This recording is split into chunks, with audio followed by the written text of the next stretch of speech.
হয়ে যায় বা কিছু। তো দেখো তারপরে পাউডার দেওয়ার পরে আমি আবার একটু ব্লাশ দিয়ে নিলাম। দেন দেখো আমি এখানে আই মেকআপ স্টার্ট করে দিয়েছি।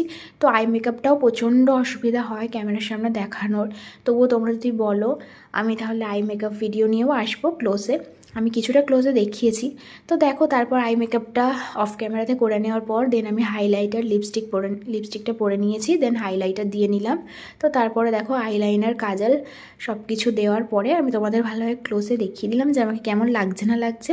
তো দেখতেই পাচ্ছ, চলো এবার ফুল লুকে আসি। তো এই যে এটা হচ্ছে আমার ফুল লুক। আমি একটা শাড়ি পরেছিলাম নর্মালি পিঙ্ক কালারের, আর একটা হলুদ ব্লাউজ, একদম সিম্পল, সেরকম কোনো গয়নাগাটি পরিনি। তো কেমন লাগছে আমার মেকআপটা বলো। আর চুলটাও সিম্পলভাবেই বেঁধেছিলাম, চুলটা ছেড়ে দিয়েছিলাম। তো কেমন লাগলো জানিও। ভালো লাগলে বা এরকম ধরনের ভিডিও দেখতে চাইলে আমার চ্যানেলটা সাবস্ক্রাইব করে নিও, আর আমার পাশে থেকো সবাই। তো যাই হোক, আরও ব্লগ, অনেক রকমের আমার ডেইলি ব্লগ আমি ছাড়বো। তো আজকের মতো এটুকুই, টাটা।